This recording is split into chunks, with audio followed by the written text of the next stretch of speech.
क्या नहीं सुनना चाहते हो तो अनुशासन बनाओ। अगर अनुशासन नहीं होगा तो हम तो पाबंद हैं, माइक करेंगे बंद, फिर आपसे जो बच जाएंगे हमसे वहां गेस्ट हाउस में वार्ता कर लेंगे, फिर बहुत काम है। फतेहपुर से प्यार है इसलिए फतेहपुर के बुलावे पे चला है, लेकिन अगर अनुशासन नहीं बनाओगे तो नहीं रखेंगे बात। हम अपने नेचर से मजबूर भैया यहाँ नहीं रहना। एक मिनट का समय डिस्टर्ब होने की वजह से वहाँ जा रहा हूँ।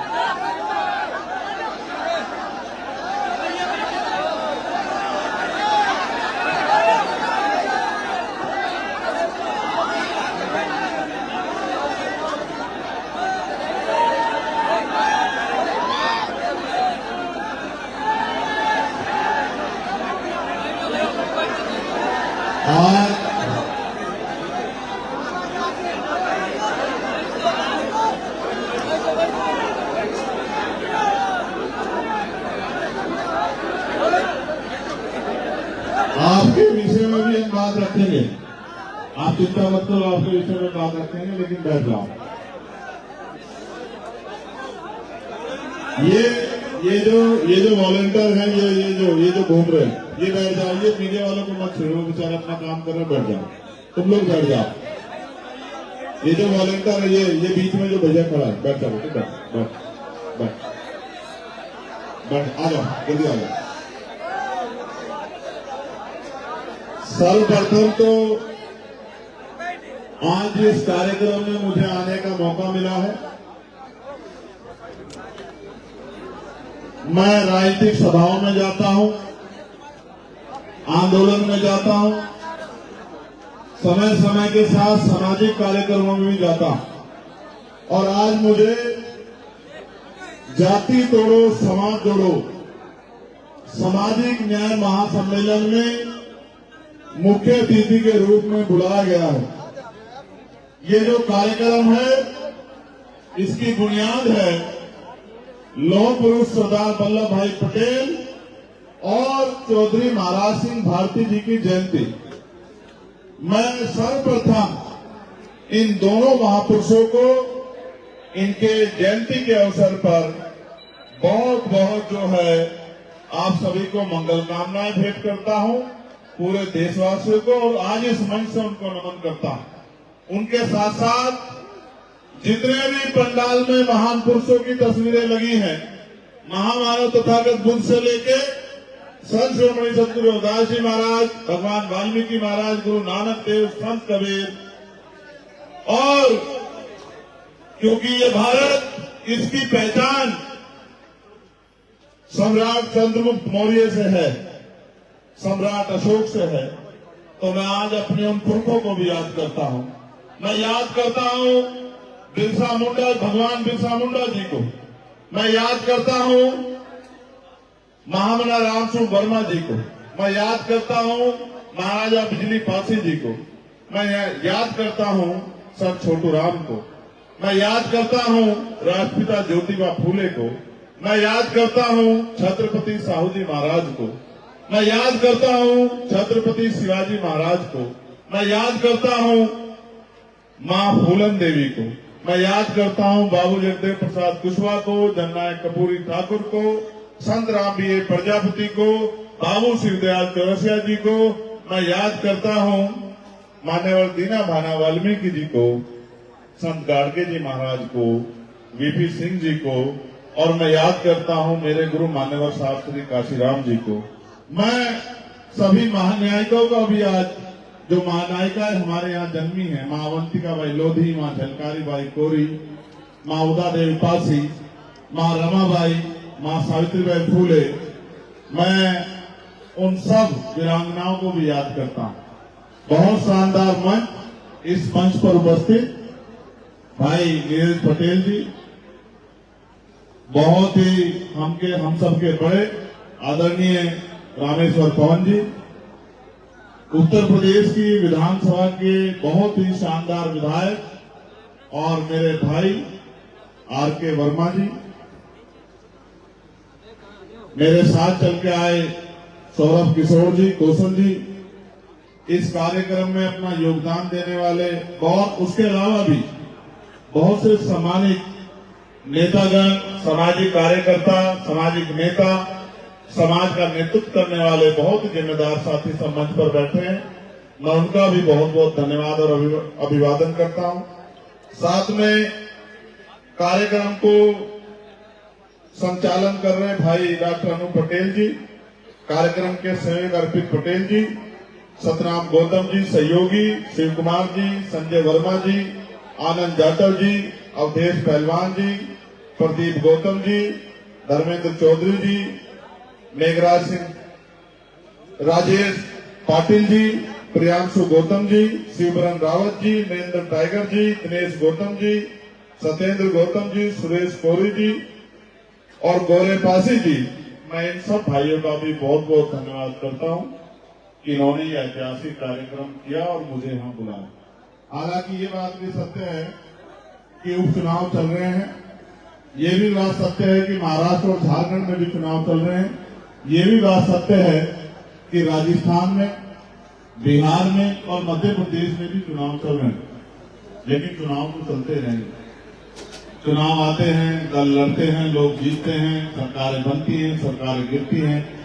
हम बहुजन समाज के लोगों का उनमें क्या, हम तो इंतजार करते रहते हैं कि भाई कभी हमारा कुछ बनेगा। वैसे भी आजकल हम आशावादी ज्यादा हो गए हैं, उम्मीदवादी ज्यादा हो गए हैं। हम तो ये उम्मीद करके घरों में बैठे हैं कि कोई मसीहा आएगा, आके सोए हुए लोगों को जगाएगा, इनके जमीन को जोड़ेगा, इनके बच्चों के लिए कुछ करेगा, इनको हक अधिकार दिलाएगा और फिर चुपचाप दुनिया से चला जाएगा। इनको ऐसा लगता है कि मसीहा जन्म लेते हैं, इनको ऐसा लगता है कि अवतार पैदा होते हैं। तो मैं आपकी इस शराफत पे क्या कहूं। मुझे अच्छा ये लगता है कि सामाजिक मंचों में दिल खोल के अपनी बात को कहने का मौका मिलता। मैं भीम आर्मी आजाद समाज पार्टी के साथियों का भी बहुत बहुत धन्यवाद देता हूं। ये जो बीच वाला एरिया है, मैं यहां से शुरू करूंगा। मैं बार बार ये समझाता हूं कि गांव से जब पुराने समय में, अब तो बस में बहुत कम लोग जाते हैं, अब तो गाड़ियों में जाते हैं, 4 पहियों की गाड़ियों का जमाना है, मोटरसाइकिल का जमाना है। तो पहले जब बारात जाती थी तो गांव में बस लगाई जाती थी, तो जो जिम्मेदार लोग होते थे, समझदार लोग होते थे, 40 साल से ऊपर के लोग होते थे, वो बस में जैसे बस आके खड़ी होती थी जाके बैठ जाते थे। और ये जो नौजवान हैं, ये आसपास घूमते रहते थे कि जब चलेगी तभी खड़ेगी। होता था नहीं होता था? तो जब बस चलती थी तो भाग के जाके देखते थे कोई सीट खाली है क्या, तो जाके देखते थे कोई सीट खाली नहीं। फिर किसी कहते चाचा जरा सा उधर को हो जाओ। कुछ में जवानी का जोश होता था तो वो कुछ घंटे खड़े रहने की हिम्मत जुटाते थे। 1 घंटे में जब जवानी का भूख उतर जाता था तो फिर कहते थे दादा कहीं बिठने की जगह दे दो। कोई उठता था तो उसकी कुर्सी में जबरदस्ती बैठ जाते थे सीट पे, या फिर वो जो पायदान होता है या जो खिड़की होती है उसके सहारे छत पे जाने की कोशिश करते थे।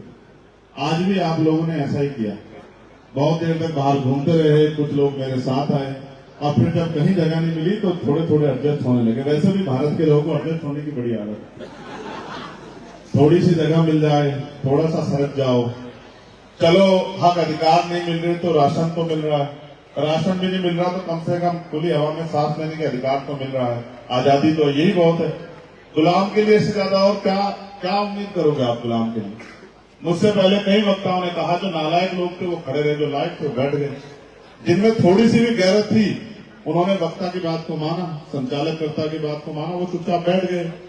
जिनमें गैरत नहीं थी वो लगातार खड़े रहे। देखो ऐसा होता है, कुदरत ने जानवर को भी दिमाग दिया है और इंसान को भी दिया है, लेकिन इंसान से उम्मीद ज्यादा होती है कि वो दूसरे की बात को समझेगा। जानवर का क्या, हमारे यहाँ कहावत है कि भैंस के आगे बीन बजाई, भैंस ने पटपट कान हिलाए। तो चाहे आप जानवर से कितना कह दो वो कोई सुनता थोड़ा ही है, उसमें दिमाग कहाँ है, इंसान सुनता है। जो इंसान होता है उसको एक बार के बाद समझ आती है कि क्या कहा गया, और जो इंसान नहीं होता अब उससे क्या उम्मीद करें।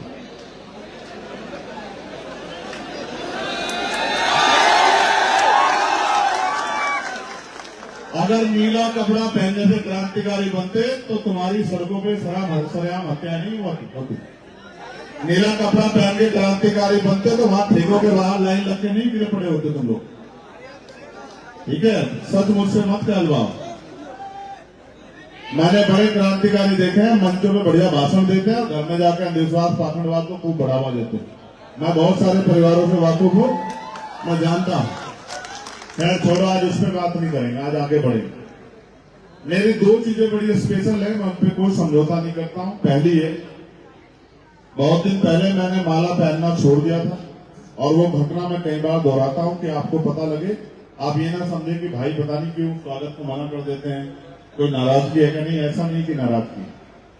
जिस दिन हाथरस की बेटी के साथ जुल्म हुआ था उस दिन मैंने अपने मन में, क्योंकि जब उन्होंने मुझे गिरफ्तार करके उस बच्ची को जला दिया और पुलिस मुझे मेरे घर अरेस्ट करके लेके आई और मेरी मां ने मुझसे कहा, पुलिस कह के गई कि इसको रोक के रखना वरना सरकार एनकाउंटर बहुत करती है, मार देगी। तो मेरी मां ने मुझसे कहा, जब मैं वापस जाने लगा कि तब से कब पुलिस तुम्हें मार देगी, तो मैंने अपनी मां से ये कहा कि सोचो अगर वो तो उस बेटी ने आपकी पेट से जन्म लिया होता या आपने उस बेटी को जन्म दिया होता तो क्या आप मुझे आज उसके लिए न्याय की लड़ाई लड़ने से रोकती?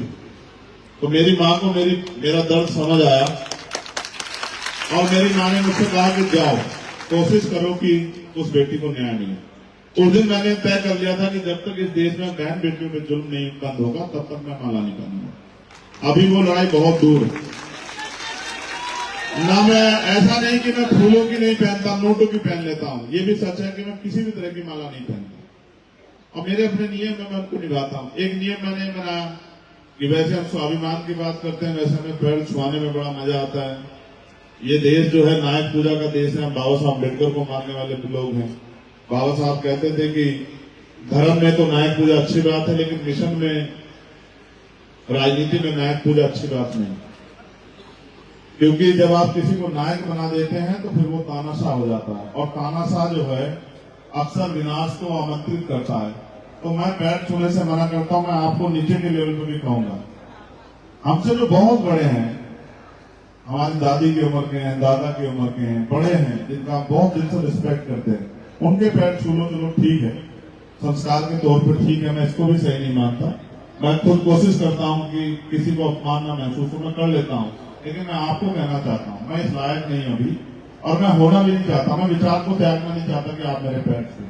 मैं अपने छोटे भाइयों से, पार्टी के नेताओं, कार्यकर्ताओं से अपील करूंगा, ऐसी प्रथाओं को अपनी पार्टी संगठन में जन्म ना दे जिसका भविष्य में जिसके परिणाम बड़े खतरनाक हो। ऐसी प्रथाओं को जन्म ना दे, इसलिए किसी के पैर ना छुए, ना ही किसी को पैर छू के सम्मानित महसूस कराने के चक्कर में जो पैर छुए, ना ही अपने पैर छुआने में बहुत भरोसा जो है जाहिर करे। मैं इस बात के विरोध हूं। आपने इस कार्यक्रम में मुझे बुलाया है, सरदार पटेल जी के बारे में मुझसे बेहतर रामेश्वर पवन जी ने अपनी बातों में रखा, भाई नीरज पटेल जी ने रखा, भाई रामकाज के वर्मा जी ने रखा। मैं उन पर बहुत कुछ नहीं कहना चाहता। उन्होंने जो किया है आज उनके बारे में बहुत कुछ स्पष्ट जो है रामेश्वर पवन जी ने किया है। चौधरी महाराज सिंह भारती जी मेरे इसलिए मेरे दिल के करीब हैं, इसलिए मैं उनको मानता हूं क्योंकि वो अर्जक संघी थे। अर्जक संघ का निर्माण के संस्थापक सदस्य थे महामना राम सिंह वर्मा जी, चौधरी महाराज सिंह भारती जी, बाबू जगदेव प्रसाद कुशवाहा जी, ये सब एक परिवार था। इन्होंने मिलकर जो है अंधविश्वास पाखंडवाद के खिलाफ आंदोलन चलाया। वो संसदीय सदस्य भी रहे, सदस्य रहते हुए उन्होंने अपनी विचारों को कभी त्यागा नहीं। मैं उन्हीं काम में आई हूँ, इसलिए मैं उनको दिल से याद करता हूँ। बहुत मंच पे मैं उनके बारे में जिक्र भी करता हूँ, लेकिन मैं इस बात को भी सोचता हूँ कि अब उससे आगे क्या। महापुरुष तो करके चले गए, हम क्या कर रहे हैं? सिंह साहब बैठे हुए हैं, अहिरवार साहब बैठे हुए हैं, तो मैं ये सोचता हूं कि कब तक हम ये कहते रहेंगे महापुरुष ये कहकर करके गए, ये कह के गए, ये करके गए, तो कुछ हम भी तो कर रहे हैं, कुछ हमारी भी तो जिम्मेदारी बैठती होगी, नहीं बैठती होगी। हम तो पढ़ने लिखने लगे हैं, अब तो हमारा दिमाग खुल गया, अब तो हम अपने अधिकार को जान गए हैं, तो अब तो हम कुछ कर रहे हैं। कब तक कहते रहेंगे उन्होंने किया कि सब कुछ तो लूट रहा है। अगर वो इतना करके गए और आप इनके सच्चे नहीं गए तो फिर कैसे लूट रहा है? फिर कैसे जो है सब खत्म हो रहा है? आप भी देख रहे हैं निजीकरण की भेंट चढ़ रहा है पूरा सरकार सिस्टम। क्या आने वाले 10 साल बाद कोई सरकारी नौकरी बचेगी? क्या कोई गरीब का बच्चा नौकरी लग के अपने परिवार को मुख्य धारा में जोड़ पाएगा? आज जरूरत क्या है? मैं हिस्ट्री में लेके चलता हूं आपको। मैं बाहर आया था तो भी मैंने इस बात को दोहराया था, मैं आज यहां आया तो भी दोहराया। जब आप जाति नहीं मानते और आप ये कहते हैं कि हम जाति विहीन समाज की बात करते हैं, जब आप ये कहते हैं कि हम बहुजन भाईचारे की बात करते हैं, तो बहुजन भाईचारा जातियों के, कुछ जातियों के अंदर नहीं होना चाहिए, फिर बहुजन भाईचारा पूरे बहुजन समाज के अंदर होना चाहिए। और जब बहुजन भाईचारे की आप बात करते हैं तो आपको हिस्ट्री पढ़नी चाहिए कि एक कितना बड़ा योगदान आज हमें यहाँ खड़े करने में हमारे इसी बहुजन भाईचारे के जो बड़ा भाई पिछड़े वर्ग के लोगों का है। मैं आपको याद दिलाने का काम करूंगा, तब आपको शायद याद आ जाए कि मैं बात क्यों कह रहा हूं। और ये वक्त की जरूरत भी है, चाहे छिट पिट के लुट पिट के एकजुट हो जाना, चाहे समझदारी से आज के माहौल की परिस्थितियों को समझ के एकजुट हो जाए। ये बात तो 49 में बाबा साहब अम्बेडकर भी कह रहे थे कि भाई भले ही आप रोटी बेटी का रिश्ता मत करो, भले ही आप एक थाली में मत खाओ, लेकिन अपने अधिकार बचाने के लिए, अपने आने वाली पीढ़ियों को इज्जत की जिंदगी देने के लिए तो कम से कम एकजुट हो जाओ। ये तो एक जैसा खून है, तो कम से कम एक जैसे खून को एक जैसा दिखना भी चाहिए। आप याद करो, जब इस देश में छुआछूत चरम पे थी, पानी पीने का अधिकार नहीं था, मटकी छूने का अधिकार नहीं था, स्कूल में जाने का अधिकार नहीं था, तो राष्ट्रपिता ज्योतिबा फूले जो आज के पिछड़े वर्ग से आते हैं, वही तो थे जिन्होंने अपना घर बार छोड़ के, अपने पिता से भी विद्रोह करके, अपने समाज से विद्रोह करके, कमजोर हक वंचित समाज की बेटियों को, बेटों को पढ़ाने के लिए 18 स्कूल खोले, अपनी जान की बाजी लगाई। तो वो राष्ट्रपिता ज्योतिबा फूले इसी पिछड़े वर्ग के तो थे जिन्होंने संदेश दिया कि शिक्षा के माध्यम से आप अपने जीवन को बदल सकते थे, जिन्होंने पूरी जीवन अपने और अपने पत्नी को, पहले अपनी पत्नी को पढ़ाया और फिर उनके जरिए पूरे हक वंचित समाज की कमजोर वर्गों की बच्चियों को, बेटियों को मुख्य धारा में लाने के लिए, शिक्षित करने के लिए प्रयास किए। वो ज्योतिबा फूले पिछड़े वर्ग के तो थे जिन्होंने उनके बाद जो माना है, जिन्होंने आरक्षण का जन्म किया 1902 में, छत्रपति साहू जी महाराज, आज के वो इसी कुर्मी वंश के तो हैं। आज के शायद पढ़े लिखे कुर्मी समाज के लोग ना जानते हो, हम तो हिस्ट्री जानते हैं कि जिन्होंने आरक्षण की व्यवस्था की, जिन्होंने बाबा साहब अम्बेडकर को समाज के आगे ये कहकर प्रदर्शित किया कि आपका सच्चा नेता है, जिन्होंने बाबा साहब अम्बेडकर को अपनी लाइब्रेरी बनाने के लिए, अपनी जो है पुस्तकालय बनाने के लिए, अपना जो है प्रिंटिंग प्रेस चलाने के लिए 5,000 रुपए दिन उस समय सहयोग के रूप में दिए। वो साहू जी महाराज पिछड़े वर्ग के तो थे। आप अगर हिस्ट्री पढ़ के देखोगे, चाहे सर छोटू राम रहे हो, वो भी पिछड़े वर्ग से आते हैं आज के, जिन्होंने बाबा साहब अम्बेडकर के साथ मिलकर साइमन कमीशन का स्वागत करके आपकी भारत की स्थिति में बहुजन समाज की स्थिति को बताने का काम किया, सरकार के सामने रखने का काम किया। गोलमेज कॉन्फ्रेंस में जो है, जो अधिकार हमें मिले कम्युनल अवार्ड के रूप में, बाबा साहब अम्बेडकर जिसका प्रतिनिधित्व कर रहे थे, उस बात को यहाँ जब साइमन कमीशन आया, उसका स्वागत करने वाले सर छोटू राम बाबा साहब अम्बेडकर के साथ प्रजापति साहब, तमाम संग्राम बीए प्रजापति बाबा साहब के सहयोगी रहे, जिन्होंने बाबा साहब अम्बेडकर को जाति पाति तोड़क मंडल की उस सभा में मुख्य अतिथि के रूप में बुलाया, जिसमें बाबा साहब जा नहीं पाए, और जा नहीं पाने कारण अपने पूरे भाषण को उन्होंने किताब की श्रृंखला के रूप में जाति विहीन समाज की स्थापना के लिए एनिलेशन ऑफ कास्ट के रूप में किताब का संग्रह किया। वो संग्राम बीए प्रजापति आज के पिछड़े समाज के तो हैं। ये बहुजन समाज एक पेड़ की जड़ से निकली हुई शाखाएं हैं। जब तक हम इनको इकट्ठा नहीं करेंगे, तब तक भारत में कुछ भी बदलने वाला नहीं है। मैं धन्यवाद दूंगा जिन्होंने ये एकजुटता, ये भाईचारा बनाने का प्रयास किया, उन तमाम नौजवान साथियों का और उनको मार्गदर्शन करने वाले भाई नील पटेल का बहुत बहुत धन्यवाद करता हूं कि उन्होंने इस ऐतिहासिक प्रोग्राम को सजाने का काम किया और मुझे यहां बुलाने का काम किया। ये सच है कि इसको रोकने के लिए बहुत प्रयास हुए, लेकिन आप जानते हैं कि वायु को और युवा को कोई रोक नहीं सकता है। और जब जब मुझे जरूरत पड़ी, युवा साथियों ने मेरी एक आवाज पे पहरा देके, चाहे दिल्ली में सदगुरु रविदास जी महाराज का गुरु भट्ट का उसका आंदोलन हो, या एनआरसी का आंदोलन हो, या 11 तारीख का अभी का आंदोलन हो, सरकार की जड़ें हिलाने का काम किया। ये इस युवा शक्ति का भी मैं बहुत बहुत धन्यवाद करता हूं।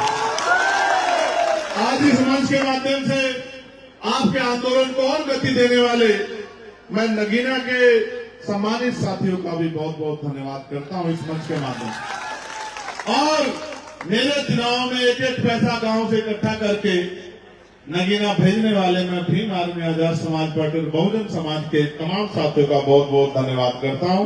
मेरी हैसियत नहीं थी आज के महंगे लोकतंत्र में चुनाव लड़ने की। आप लोगों ने एक एक पैसा जुटा के जिस तरह से सहयोग करके उन तमाम शक्तियों के सामने मुझे खड़ा करने का काम किया, मैं इसके लिए हमेशा आपका ऋणी रहूंगा। और मैं आपको विश्वास दिलाता हूं, मेरे खून का एक कतरा जब तक इस आंदोलन में, जब तक मैं जिंदा हूं, वो इस आंदोलन में, महान पुरुषों के इस आंदोलन में इसको आगे बढ़ाने के लिए लगेगा।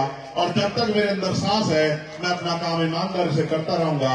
न झुकूंगा, न रुकूंगा, न बिकूंगा। और वो नोट नहीं बना, वो नोट ना बना और न बन सकता है, वो गोली भले ही बन जाए, लेकिन वो नोट नहीं बना जो आपके चंद्रशेखर आजाद को खरीदने का काम करेगा। कभी कभी मैं जब चुनाव में जाता हूं तो हमारे सहयोगी जिनसे अलायंस होता है वो सक्षम लोग होते हैं।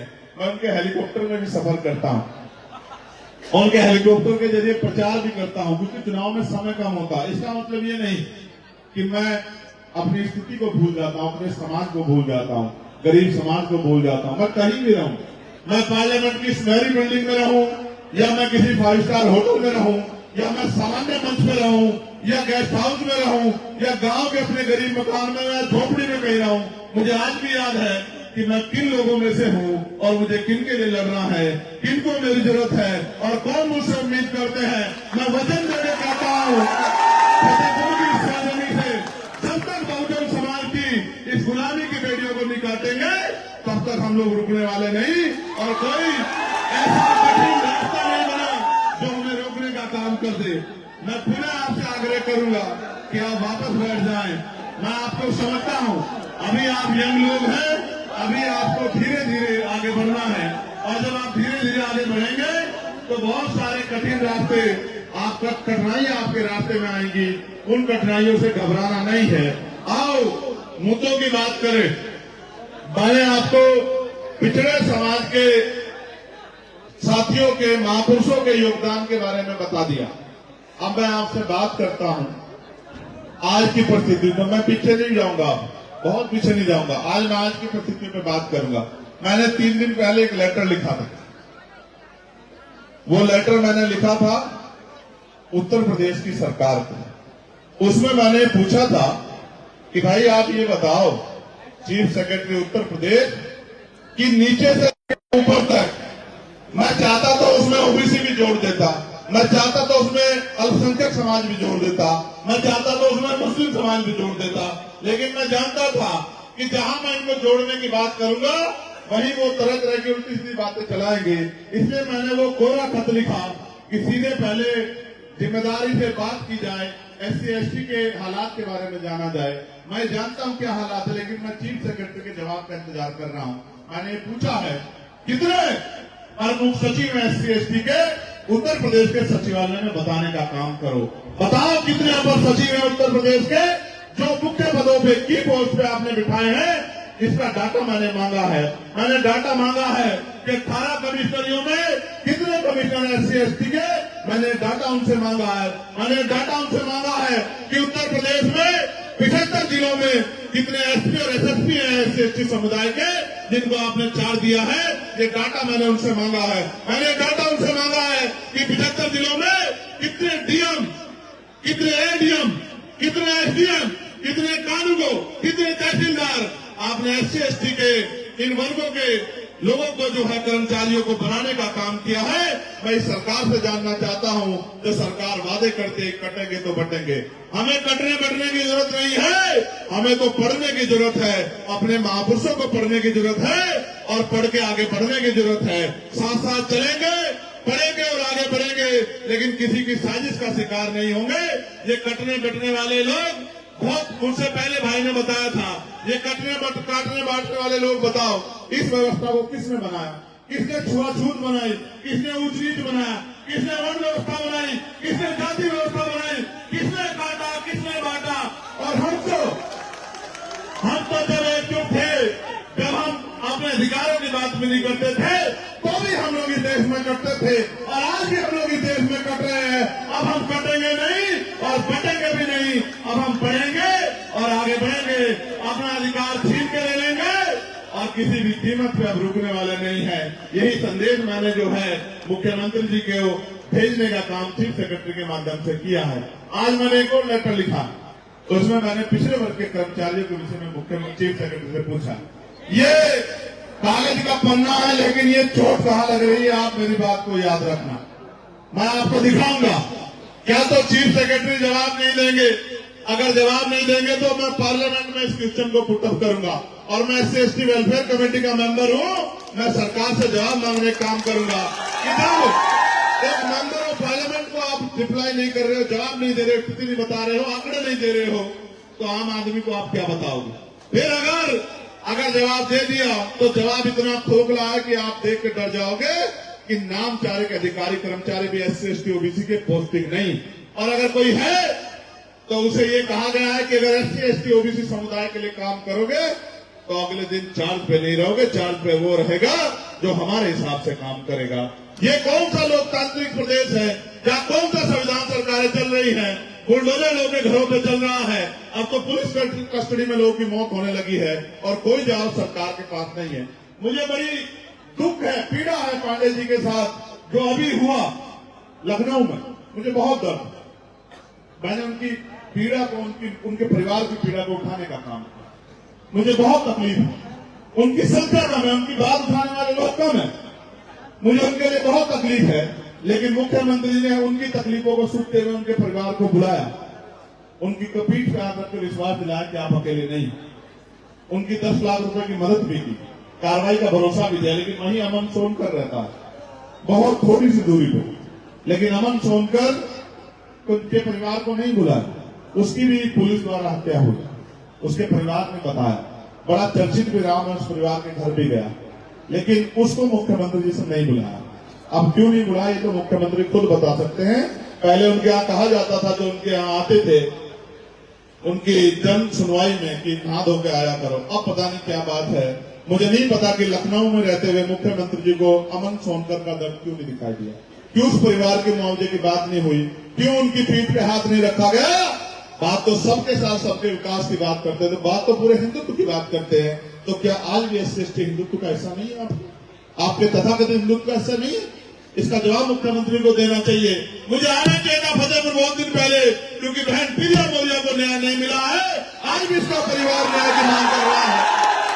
मैंने वादा किया था, मेरे आने के पीछे कारण था कि मुझे बहन प्रिया मौर्य के परिवार से मिलना है। आज मैं मिलूंगा उस परिवार से, लेकिन मैं मिला शिवम कोरी के परिवार से, जिसके नखून खींच ले गए। आपको जान कैसे होगा कि सिस्टम काम कर रहा है। मैंने पूछा अभी अधिकारियों से, समाज कल्याण अधिकारी को फोन करके पूछा, SP को फोन करके पूछा, आपको जान के डर लग जाएगा कि कानून कहता है कि SC ST का जब मुकदमा दर्ज होता है तो कंपनसेशन का जो मुआवजा, जो कंपनसेशन है वो परिवार को मिलना चाहिए। आप देखो 3 महीने हो गए घटना को, चार्जशीट तक लग गई है, 1 पैसे की मदद उस परिवार की नहीं हुई, शिवम कोरी के परिवार की। मैं इस बात का गवाह हूं, क्योंकि मैंने अधिकारियों से पूछा, तो मैंने पूछा क्यों राहत कोष को क्या हुआ, क्या हुआ? क्या पैसे नहीं उत्तर प्रदेश सरकार के पास? ये पैसे दलित पिछड़ों के हक अधिकारों के लिए नहीं है, उनकी हिस्सेदारी के लिए नहीं। मुख्यमंत्री को जवाब देना चाहिए कि उनके प्रशासन के अधिकारी, उनके पुलिस के अधिकारी इतनी लापरवाही क्यों कर रहे हैं? उस बच्चे के 5 नखून उतार लिए, 5 नखून। है उत्तर प्रदेश की सरकार पे जवाब? मुझे आना चाहिए था, क्योंकि कल भाई दिलीप सैनी जी के परिवार में, उनके घर में उसके अभी 2-3 दिन पहले उस पत्रकार की जो हत्या कर दी गई और अभी तक उसके मुख्य आरोपी खुलेआम घूम रहे हैं, उनका जवाब मांगने के लिए मुझे आना चाहिए, क्योंकि वो पत्रकार सच की आवाज उठा रहा था। अगर एक पत्रकार सुरक्षित नहीं है और अगर वो बैंक में काम करेगा, ईमानदारी से काम नहीं करेगा तो जनता से सवाल पूछेगी, और अगर वो ईमानदारी से काम करेगा तो ये गुंडे उसकी जान ले लेंगे। उसके परिवार का हिसाब मांगने मुझे आना था, उस परिवार के आंसू पूछने मुझे आना था, उसको न्याय दिलाने के लिए मुझे आना था। मैं आपके बीच में हूँ और मैं कहना चाहता हूँ, अभी तो 2 ही पत्र जारी हुए हैं। अभी तो पूछा जाएगा सरकारी ठेकों में SC ST OBC को क्या हिस्सेदारी सरकार दे रही है, या इनके मुखोटे मुख्यमंत्री उप मुख्यमंत्री या जो मंत्री बनाए हैं ये सिर्फ इस समाज की वोटें लेने का काम कर रहे हैं। इस बात का जवाब भी सरकार को देना पड़ेगा। अभी तो जातिवार जनगणना पे सवाल पूछा जाएगा कि जातिवार जनगणना कब शुरू करा रहे हो। अभी तो बहुत सब कुछ पूछना है। अभी तो ये भी पूछना है कि आपने प्रधानमंत्री जी 2014 की सरकार में आने से पहले कहा 2013 में कि मंडल कमीशन की सभी सिफारिशें लागू करोगे। वो मंडल सभी कमीशन की सिफारिशें कब लागू होंगी? मैं तो पूछना चाहता हूँ, जातिवार जनगणना कब होगी, मंडल कमीशन की सिफारिशें लागू कब होगी? और अभी तो गौर से सुनना, अभी तो निजी क्षेत्रों में आरक्षण लेना है। मेरी बात को आप याद रखें। आप करो सरकारी क्षेत्रों में निजीकरण करके आरक्षण खत्म। अगर हम में दम होगा बहुजन समाज के लोगों में तो निजी क्षेत्रों में आरक्षण लेके दिखाएंगे सरकार से। इस बात को याद रखें। और अगर ये वास्तविकता में बहुजन समाज ठान ले तो मैं लिख के देता हूँ, किससे मांगना भाई? लोकतंत्र है, जिसके पास वोट है उसकी ताकत है, जिसके पास ताकत है उसके कलम में अधिकार है, और जिसके पास अधिकार है उसकी कलम में इतनी पावर है कि कुछ भी मांगने की जरूरत नहीं, बस कलम चलाओ, अधिकार ले लो। ये देश अभी संविधान पे चल रहा है। मौका है आपको, अपनी ताकत को पहचानो, एकजुट हो जाओ, और एकजुट होके मैं सबसे पहले आपका धन्यवाद करूंगा जो साथी यहां बैठे हैं उन सबका। लेकिन मैं आपसे आग्रह भी करूंगा, मैं आया अपनी बात रखी चला गया, उससे पहले अच्छे अच्छे वक्ताओं ने चले गए, आप घर जाके सो गए, उसी गड्ढे में कर गए। इससे कैसे बदलाव होगा? जब तक आप सिपाही बन के, समर्पित कार्यकर्ता बन के गांव गांव जाके भाईचारा कायम नहीं करोगे, तब तक बात कैसे आगे बढ़े? कई बहुत सारे लोग हैं जो अंधकार में हैं, उनको निकालने के लिए प्रयास करना पड़ेगा, नहीं करना पड़ेगा? अगर हम नहीं करेंगे तो कौन करेगा? हम नहीं करेगा तो दुश्मन करेगा। दुश्मन का अपनी विचारधारा में उनको लेके जाएगा। हमें चाहिए कि हम उनसे पहले उन तक पहुंच के उनको निकाल के इस मुख्य समतावादी, समानतावादी, मैत्रीवादी, इस अधिकारों के साथ आत्मसम्मान के साथ जीने वाली विचारधारा में लाने के लिए उनको तैयार करें, उनको सच बताएं कि सच क्या है। मैं आपसे बहुत जिम्मेदारी से कह रहा हूं, एक पत्र मेरे पास है, आंगनबाड़ी बहनों का, शायद वो यहीं कहीं बैठी है, उन्होंने मेरे पास पत्र दिया है। मैं उनको विश्वास, आपने पार्लियामेंट में सुना भी होगा, मैंने आंगनबाड़ी बहनों के वेतन वृद्धि की मांग उठाई, मैंने भोजन माताओं के वेतन वृद्धि, मैंने आशा बहनों के वेतन वृद्धि, और मैं आपको विश्वास दिलाता हूं ये निकम्मी सरकारों को पहले तो हम नाक में दम कर देंगे, और अगर ये फिर भी नहीं मानी तो मैं आपको वचन देकर कहता हूं, मेरी बात याद रखना, हमें मौका मिलेगा तो मिनिमम 21,000 रुपए वेतन हम जो है आशा आंगनबाड़ी बहनों को दिलाने का काम करेंगे। इस बात की मैं आपको गारंटी देता हूं। मैंने PRT के जवानों की आवाज उठाई, होमगार्ड भाइयों की आवाज उठाई, मैंने चौकीदार भाइयों की आवाज उठाई, मैंने ग्राम सेवकों की आवाज उठाई, मैंने पार्लियामेंट में पुलिस के कर्मचारियों के 8 घंटे, और मैं लिख कर देता हूं, ये पुलिस के कर्मचारी खड़े हैं। 2 साल के अंदर आप देखना हमारा काम चल रहा है। जिस दिन से पार्लियामेंट में गए हैं उस दिन से लगातार हम उस पर काम कर रहे हैं, और आप देखना, मैं आज नहीं कहता, अगले आने वाले 2-3 साल के अंदर मॉडर्नाइजेशन होगा, और 8 घंटे की ड्यूटी हम लोग पुलिस के साथ भी करा के रहेंगे। इस बात का भी मान सप्ताह में एक दिन छुट्टी के लिए भी हम लोगों ने जो है उस रिपोर्ट में, जो रिपोर्ट बन रही है उसमें प्रस्ताव रखा है, और ये जो वेतन मिशन थे आपकी उसको भी दूर कराने का, और जो बोनस स्कीम है इसको भी खत्म कराने का प्रस्ताव हमने रखा है। हम सबके लिए कोशिश कर रहे हैं। मेरा भाई अमृत यहाँ बैठा है, उत्तर प्रदेश की सरकार की सच्चाई ये है कि 69,000 शिक्षक भर्ती के बच्चे दलित पिछड़े वर्ग के कई साल से खून के आंसू रो रहे हैं, और आंदोलन करने जाते हैं तो लाठियों से पीटते हैं, हाथ तोड़ देते हैं, आंसू भी निकालने नहीं देते, वहां पर उठा के भेज जाते हैं, कभी जेल भेज देते हैं। अभी इनको जेल भेज दिया, मेरे पास संदेश आया कि मैं इनको जेल भेज दिया है, भेज दिया था, फिर आगे कुछ कर रहे थे, भेज दिया था, फिर खबर आई कि बहुत मुख्य धारा लगाने की बात कर रहे हैं। मैंने ट्वीट करके कहा कि अगर वो 69,000 शिक्षक भर्ती के बच्चों को परेशान करने का काम करोगे तो मैं लखनऊ में आके बैठ के धरना देने का काम करूंगा। फिर रात को मुझे खबर आई कि इनको छोड़ दिया गया है। मैं तो पूरी कोशिश करता हूं। पुलिस की भर्ती का घोटाला उसके बाद हम लोगों ने उठाई, फिर जब वो भर्ती 6 महीने में कराने की बात की गई थी और नहीं कराई, उसके लिए मैंने मुख्यमंत्री को लेटर लिखा। अभी सफाई कर्मचारी नियमित हो रहे हैं, अभी लेटर आया कि नियमित कर रहे हैं, उसके नियमितीकरण की आवाज मैंने उठाई और शहरी विकास मंत्री को मैंने पत्र लिखा। लगातार जिसकी समस्या मेरे पास आती है, हमारे किसी भी माध्यम से संगठन के उनके आवाज को मैं उठाने का काम करता हूं। और अभी तो 2 ही सेशन हुए। कल मुझे किसी ने कहा, एक पत्रकार ने पूछा कि भाई वो आपके मामले MP MLA कोर्ट में चले गए हैं, अब क्या करोगे? तो मैंने कहा भाई आज ये लोग मेरी संस्था, मुझे क्या फर्क पड़ता है, मैं तो सड़क का आदमी हूँ। वहां तो मेरे ऊपर जिम्मेदारी है कि मैं पार्लियामेंट में हूँ, लेकिन मैं तो सड़कों पे काम करना चाहता हूँ। मैं आपको विश्वास दिलाता हूँ, आप याद रखना, जनवरी फरवरी खत्म होने दो, मार्च से शुरू करेंगे, 15 मार्च से 16 मार्च से। आप मेरी बात को याद रखना।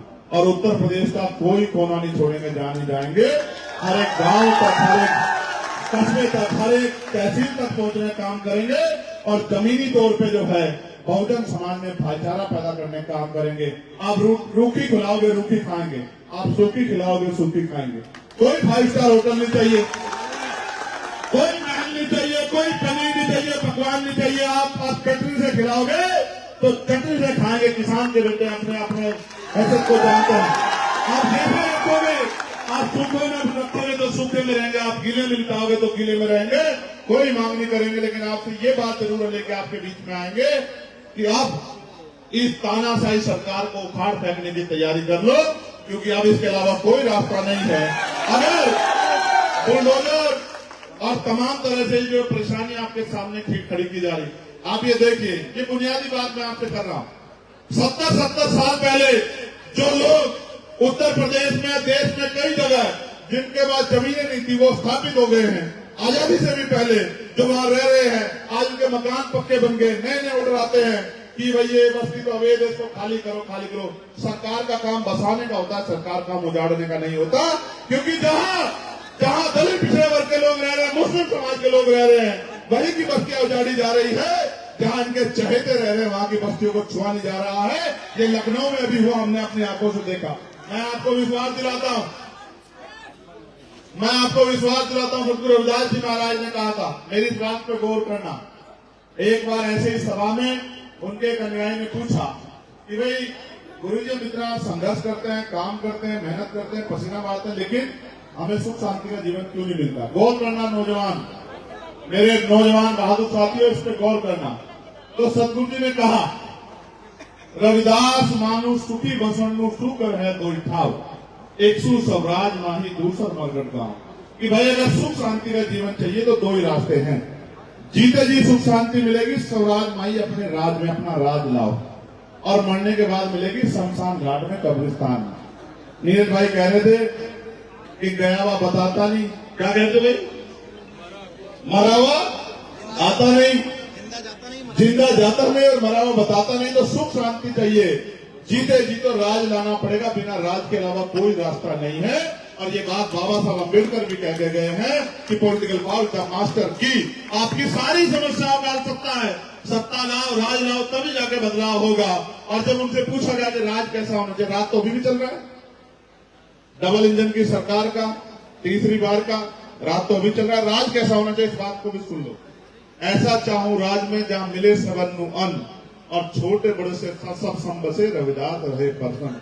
कि राज ऐसा होना चाहिए जहां कोई छोटा बड़ा ना हो, जहां कोई ऊंच नीच ना हो, जहां कोई भेदभाव ना हो, जहां किसी बहन बेटी का अपमान ना हो, जहां खाने के लिए अन्न की, कन ढकने के लिए कपड़े की और छत ढकने के लिए छत की दिक्कत ना हो, पीने के लिए पानी की दिक्कत ना हो, जहां कोई बहुत अमीर ना हो कि गरीबों का मजाक उड़ा सके, जहां कोई इतना गरीब ना हो कि रोटी के लिए मोहताज हो, सब लोग बराबर हो, ऐसा राज आना चाहिए। और 600 साल पहले उन्होंने हमारे पार्लियामेंट में कहा था, 600 साल पहले उन्होंने कहा कि बेगमपुरा राज लाओ, बेगमपुरा शहर बसाओ। बेगमपुरा का मतलब होता है बिना गम का राज, जहां किसी की जिंदगी में कोई गम ना हो, ना आगड़े की बात की, ना पिछड़े की बात की, ना छोटे की बात की, ना बड़े की बात की, सबके लिए उन्होंने कहा कि किसी की जिंदगी में कोई गम ना हो, ऐसा राज होना चाहिए। और ऐसा राज तब आएगा जब सरदार वल्लभ भाई पटेल के वंशज, जब चौधरी महाराज जी के वंशज, जब सम्राट अशोक के वंशज, जब डॉक्टर बाबा साहब अम्बेडकर को मानने वाले लोग, जब माननीय काशीराम साहब को मानने वाले लोग, जब महामना रामसु वर्मा जी को मानने वाले लोग, ये तमाम लोग एक माला में पिरो के शक्ति बनाएंगे, तब ये बात आएगी। इसके अलावा कोई रास्ता नहीं है।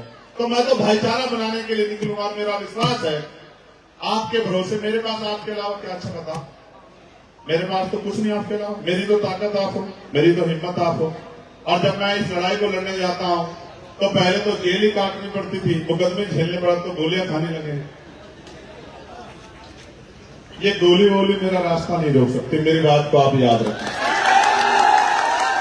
मेरा नाम चंद्रशेखर आजाद है। दोबारा सुनो बोल से, क्या मेरा नाम? एक बार मरूंगा, बार बार नहीं मरूंगा, लेकिन जब मरूंगा मेरे खून की एक बूंद इनकलाब लाएगी। मेरी बात को आप याद रखें। और गोली मौत ये तो आनी है। बुद्ध ने कहा कि मृत्यु अटल सत्य है, इसकी परवाह नहीं करेंगे जब तक, लेकिन जब तक जी रहे हैं तो इतिहास बनाते जाएंगे। वो इतिहास जिससे अपने लोगों को, कमजोर हक बच्चे समाज के लोगों को अपनापन महसूस हो, उनकी जिंदगी में बदलाव हो। आप सब लोग फतेहपुर के मेरे साथियों, आसपास से आए मेरे साथी, मेरी बच्चियां वहां खड़ी थी, मैं बहुत देर से देख रहा था। खड़ी होगी, जब बेटियां खड़ी होती मुझे तकलीफ होती, जब बहनें खड़ी होती तकलीफ होती है। मैंने घर से सीखा है। हमारे महापुरुषों ने भी कहा, बाबा साहब अम्बेडकर ने भी कहा कि मैं किसी भी समाज की तरक्की उस समाज में रहने वाली महिलाओं की तरक्की से मांगता हूं। आपको समझना चाहिए, अगर आपके आसपास कोई बहन खड़ी है तो ये बहुत सम्मान का काम नहीं। अगर आपके अंदर हिम्मत है तो अपनी कुर्सी उसको दो और खुद दूसरी जगह खड़े हो जाओ या बैठ जाओ। लेकिन अगर आपके रहते फिर आपकी जवानी का क्या फायदा कि कोई माँ खड़ी हो, कोई बहन खड़ी हो। मैं इस बात को अच्छा नहीं मानता। मैं उसको गुड़िया को देख रहा था, उनके आसपास 2-3 गुड़िया और थी, बीच में उसने गोद में भी किसी को ले रखा था। मुझे अंदर से दिक्कत हो रही थी। बहुत उम्मीदें लेके घर से निकले हैं। मैं उम्मीद करूंगा कि आने वाले कल में अनुशासन से काम करके आप अपनी ताकत बनाओगे। और मैं उनको भी चैलेंज करता हूं जो बड़ा दुष्प्रचार कर रहे थे। हालांकि मैं इन विषय पे बोलता नहीं, ये मेरा काम नहीं, मैं अपनी शक्ति से बात करूं। जो बड़ा दुष्प्रचार कर रहे थे कि साहब हम तो झंडा लगाएंगे, हम तो कुर्सी पे बैठेंगे, सामने कोई और बैठेगा, हम तो झंडा ही ढोते आ रहे हैं। काश को भी झंडा ढोया होता आप लोगों ने, स्वाभिमान का झंडा, भाईचारे का झंडा। काश कभी आपने कोशिश की होती कि बटी की ताकत एकजुट हो जाए। मेरी एक बात को याद रखना, आपको मेरे ऊपर भरोसा है? हाथ खड़े करो जिनको भरोसा है। क्या मैं आपको किसी गलत रास्ते पर ले जा सकता हूं? तो जहां मेरा नाम जुड़ गया वहां आपका सम्मान जुड़ गया, नहीं जुड़ गया बताओ? फिर किसी दूसरे की सलाह की जरूरत है आपको? हाँ, मैं उनको भी ये कहना चाहता हूं, समझदार बना। एक जाति से, एक वर्ग से कोई लड़ाई नहीं जीती जा सकती जब तक बहुजन समाज, दुश्मन भी चाहता है बहुजन समाज एकजुट ना हो, और आप भी ऐसे ही काम करते तो आप और दुश्मन में क्या फर्क? मैं पुनः उन सब साथियों का जिन्होंने अपनी मेहनत की कमाई से कार्यक्रम कराया, जिन्होंने यहाँ रह के लोगों को जागरूक करने का काम किया, गांव में मीटिंगें की, मैं उन सब भाइयों का दिल की गहराई से धन्यवाद करता हूं। और मैं आपको विश्वास दिलाता हूं, अब इस लड़ाई में हम मर तो सकते हैं लेकिन रुक नहीं सकते। बहुत दुष्प्रचार होंगे, बहुत कुछ कहा जाएगा, बहुत तरह की बातें होंगी। आप एक बात याद रखना कि जब तक हैं तब तक आप हैं, जिस दिन नहीं रहेंगे उस दिन आप अपने आप सोच लेना क्या कर लेना।